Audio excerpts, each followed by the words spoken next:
Bonsoir, opération Vérité au centre de visionnage ce soir. En effet, nous allons jeter bas les masques qui nous empêchent de montrer notre vrai visage, laid ou beau, nous sommes vrais. Et ce soir, c'est avec ce cher vieux complice, alors je dis vieux bien sûr, non pas dans le sens âgé, puisque monsieur est tout jeune, mais dans le sens depuis longtemps, since long, où les latins diront sine, since.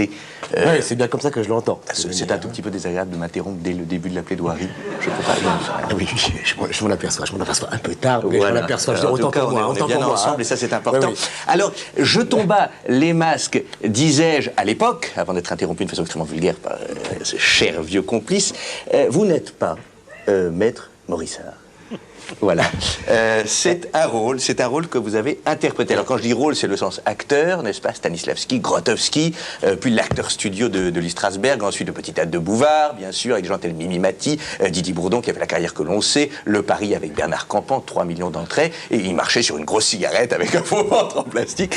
Alors c'est un travail d'acteur. Oui, en effet, elle me suis bien éclaté. On peut dire tatané, si vous voulez. Je vais poursuivre, s'il vous plaît. J'ai eu d'excellents moments, où l'interprétation et où la visualisation du personnage m'a permis, à travers l'écran cathodique, de remplir le rôle afin d'accéder à une certaine jouissance de l'interprétation. Alors, hors antenne, vous me disiez, j'ai passé des moments top délire. Oui, oui. Mais c'était hors antenne. Oui, alors c'est ce que je viens de dire. Essaie juste d'être bien avec moi, d'être bien sur le coup. Sinon, on n'est pas 100%. Hein? T'es bien? Alors, on va dire votre identité. Alors, tout le monde l'aura reconnu, bien sûr. Hein, d'aucuns, en tout cas, l'auront reconnu. Il s'agit, bien sûr, du couturier japonais. Enfin, quasi japonais, ou qui mérite cette lettre. C'est, bien sûr, Michael Jean-Pierre. C'est Michael Jean-Pierre. Pardon. Alors, Michael Jean-Pierre, c'est une chance.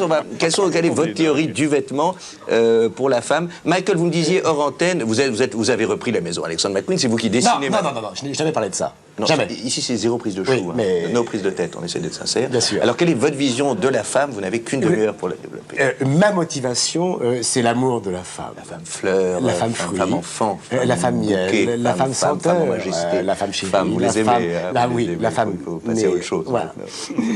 Et, si vous voulez, il m'a semblé que la femme étant belle, il fallait l'habiller. C'est ça, c'est le premier réflexe. Dès qu'on voit une femme nue, on meurt d'envie de la couvrir de vêtements. C'est le réflexe de l'honnête homme. On va voir un de vos mannequins? Oui. Alors j'appelle le premier modèle. Alors bien sûr, ce n'est pas la bonne tenue, là. Ah si. Si, mais non. C'est la bonne tenue, mais là, ce n'est pas la bonne personne. Non, parce que ça, c'est Didier, un copain, Didier Codoul. Oui, mais alors... Bon, ça va, là, ça va aller? C'est pas très gentil de le prendre comme ça. Mais je suis déçu. Ben, moi aussi. Et c'est sur cette image de déception que nous rendrons l'antenne aujourd'hui. Bonsoir.